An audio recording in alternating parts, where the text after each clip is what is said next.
I'm Doug. And I'm Cathy. This is Maggie Mae. Join us as we follow the moon. Today, we're in Lynchburg, Tennessee, home of Jack Daniel's Distillery. We're going to take you a little tour of the historic downtown and then also take you with us on a tour and a tasting at the distillery. So come along and join us. Now we've just crossed the street at the only traffic light in this entire county. It is a dry county, ironically, that Jack Daniel's Distillery is located in. And you cross the street and you come down along the river. It's just a beautiful property. Now they do have a really nice big parking lot, and motorhomes were in there. Yes, yeah, it's big enough for RVs. Now the property is on the National Registry of Historic Places. It has been in business since 1866. Not all these buildings you'll see here date back that far, but you will see a lot of the original buildings. When you go inside, you get your tickets for your tour over there on the right. They have basic tours, they have tasting tours, they have 3 or 4 different varieties. We happen to do a tasting tour. Around the room is all kinds of Jack Daniel memorabilia.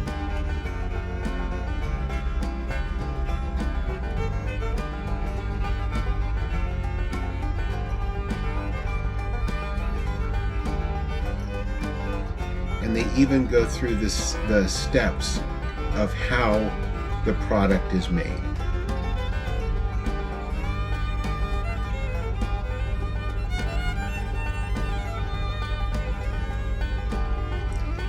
I like to collect bottles.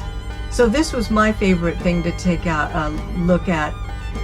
When they started in 1866, it was in a jug, but it's progressed into a square-shaped bottle, and it's been done that way because Jack wanted to make sure everyone knew it was a fair deal, a square deal. Now this is a tour getting ready to go in. We had a little while to wait, so we went ahead and walked the bridge across the river into the historic downtown of Lynchburg. It's a really small town, and it's really neat the way they all work together with this history.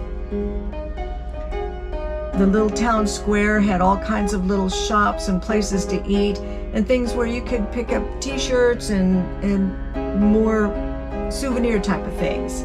And they were the first ones to tell you when you got your ticket, it's going to be a little while. Run over to the town and get something to eat if you want to. They really try to promote the town. Now this is back on the tour, and those are rucks of sugar maple. 4 of those rucks are put together underneath that burner back there, and that's where they burn them down using their own alcohol to make their charcoal that they filter this through. Now with all the fire and all the combustibility, they've never had a fire, but they do have their own fire department, which included a 1928 REO Speedwagon. This is kind of where it all started. There's a cave right around the corner from us, and the cave is where the water comes from. And for their story, they'll tell you the water makes all the difference. It's an iron-free water, and it comes out at like 76 degrees, I believe they said is what the temperature was. There's a statue of Jack out in front. They gave everybody a chance to get their picture taken with them, and we are going to come around here through the gate and into one of the original buildings on the property. This little white building over here on our left is actually the original business office, and it was used up until 1952. That's where the entire business was ran out of. There's the roll-top desk that Jack used back in the 1800s. And that safe right there was his undoing.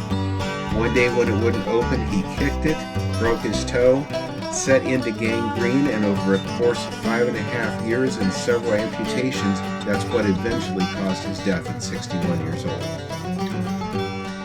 Now this building is the granary. They have 33 trucks, I believe, every day coming in with grain.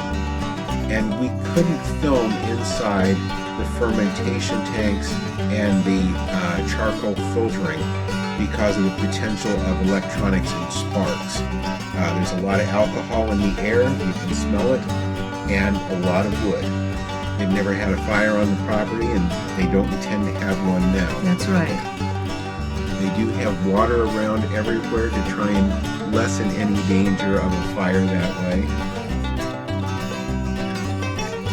The fellow that you see up there in the overalls, that's our tour guide, Ron. And he's showing us there some of the barrel making process. And then this is also part of a small scale bottler that they have here in this building.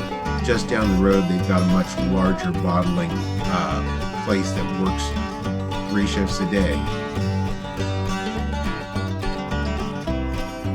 A lot of history, a lot of tradition. Now those barrels that they make, they when they're done with them, they only use them once. They sell them to Scotch houses in Scotland. They sell them to Tabasco to age the Tabasco sauce in. And here we are in the tasting room. They gave us samples of 6 different, the Gentleman Jack, the regular number 7, the Jack Daniel's Rye, their 3 newest ones, the Honey, the Fire, and the Apple. And they were good. They were really good. Yes. I know, Cathy, coming into this, you didn't have a whole lot of appreciation for whiskey. No, I've never been a whiskey drinker. But I think we left with a little bit more of an appreciation. At the end of the tour, Ron made sure that all questions were answered. He's a very, very knowledgeable fellow. Can't recommend him highly enough. One of the guys in the parking lot said he's been working there probably as long as anyone. And then you leave through their, I guess you call it, gift shop. This is the only place in the county that alcohol is sold, and it was a special variance from the state of Tennessee back in the 90s that allowed them to do that.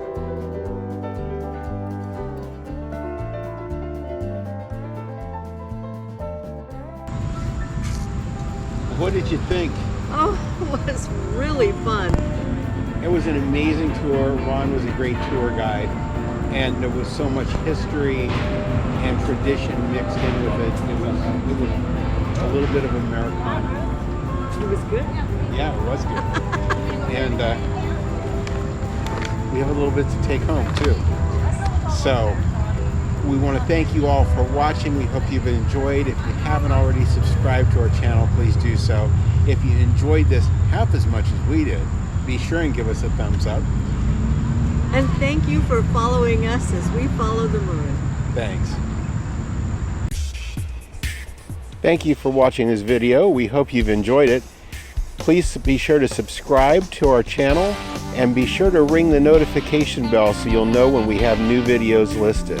Also, be sure to check out our blog at followthemoon.us and also our Facebook page at Follow the Moon and on Instagram at Follow the Moon Travel.